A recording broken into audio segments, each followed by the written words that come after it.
राधे राधे दोस्तों, आप सभी का मेरे चैनल पर स्वागत है। आज मैं आप सबको सफला एकादशी व्रत की कथा सुनाने जा रही हूँ। कृपया करके इस व्रत कथा को पूरा जरूर सुने और इसे बीच में ना छोड़ें।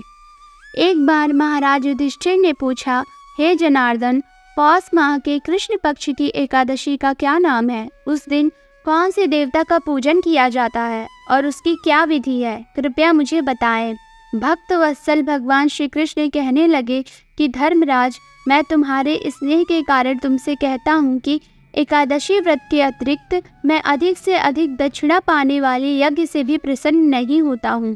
अतः इसे अत्यंत भक्ति और श्रद्धा से युक्त होकर करे। हे राजन, द्वादशी युक्त पौष कृष्ण एकादशी का महात्म्य तुम एकाग्रचित्त होकर सुनो।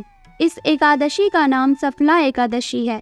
इस एकादशी के देवता श्री नारायण हैं। विधि पूर्वक इस व्रत को करना चाहिए। जिस प्रकार नागों में शेष नाग, पक्षियों में गरुड़, सब ग्रहों में चंद्रमा, यज्ञों में अश्वमेध और देवताओं में भगवान विष्णु श्रेष्ठ हैं, उसी तरह सब व्रतों में एकादशी का व्रत श्रेष्ठ है। जो मनुष्य सदैव एकादशी का व्रत करते हैं वे मुझे परम प्रिय है। अब इस व्रत की विधि कहता हूँ। मेरी पूजा के लिए ऋतु के अनुकूल फल, नारियल, नींबू, नैवेद्य आदि 16 वस्तुओं का संग्रह करें। इस सामग्री से मेरी पूजा करने के बाद रात्रि में जागरण करें।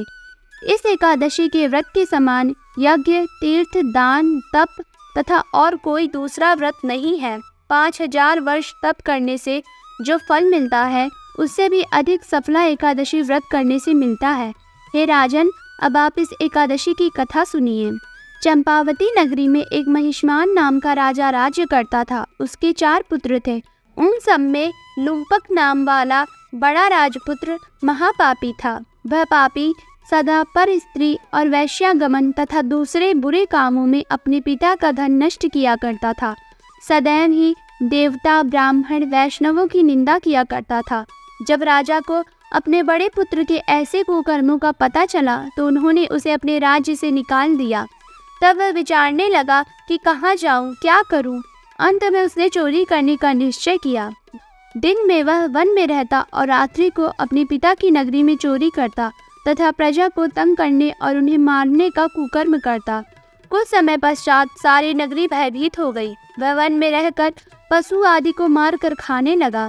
नागरिक और राज्य के कर्मचारी उसे पकड़ लेते किंतु राजा के भय से छोड़ देते। वन के एक अति प्राचीन विशाल पीपल का वृक्ष था। लोग उसकी भगवान के समान पूजा करते थे। उसी वृक्ष के नीचे वह महापापी लुम्पक रहा करता था। इस वन को लोग देवताओं की क्रीड़ा स्थली मानते थे। कुछ समय पश्चात पौष कृष्ण पक्ष की 10वीं के दिन वह वस्त्रहीन होने के कारण शीत के चलते सारी रात्रि सो नहीं सका। उसके हाथ पैर अकड़ गए। सूर्योदय होते होते वह मूर्छित हो गया। दूसरे दिन एकादशी को मध्याह्न के समय सूर्य की गर्मी पाकर उसकी मूर्छा दूर हुई। गिरता पड़ता वह भोजन की तलाश में निकला। पशुओं को मारने में वह समर्थ नहीं था, अतः पेड़ों के नीचे गिरे हुए फल उठाकर वापस उसी पीपल वृक्ष के नीचे आ गया। उस समय तक भगवान सूर्य अस्त हो चुके थे।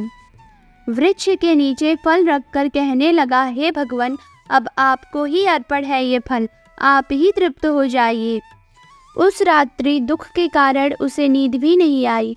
उसके इस उपवास और जागरण से भगवान अत्यंत प्रसन्न हो गए और उसके सारे पाप नष्ट हो गए।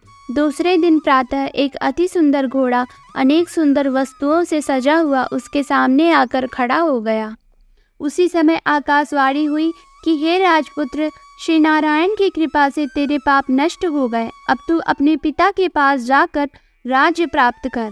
ऐसी वाणी सुनकर वह अत्यंत प्रसन्न हुआ और दिव्य वस्त्र धारण करके भगवान आपकी जय हो कहकर अपने पिता के पास गया।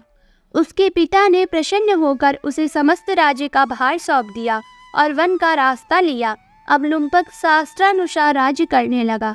उसके स्त्री, पुत्र आदि सारा कुटुंब भगवान नारायण का परम भक्त हो गया। वृद्ध होने पर वह भी अपने पुत्र को राज्य का भार सौंप कर वन में तपस्या करने चला गया और अंत समय में वैकुंठ को प्राप्त हुआ। अतः जो मनुष्य इस परम पवित्र सफला एकादशी का व्रत करता है उसे अंत में मुक्ति मिलती है। जो नहीं करते वे पूंछ और सींगों से रहित पशुओं के समान हैं। इस सफला एकादशी के महात्म्य को पढ़ने से अथवा श्रवण करने से मनुष्य को अश्वमेध यज्ञ का फल मिलता है।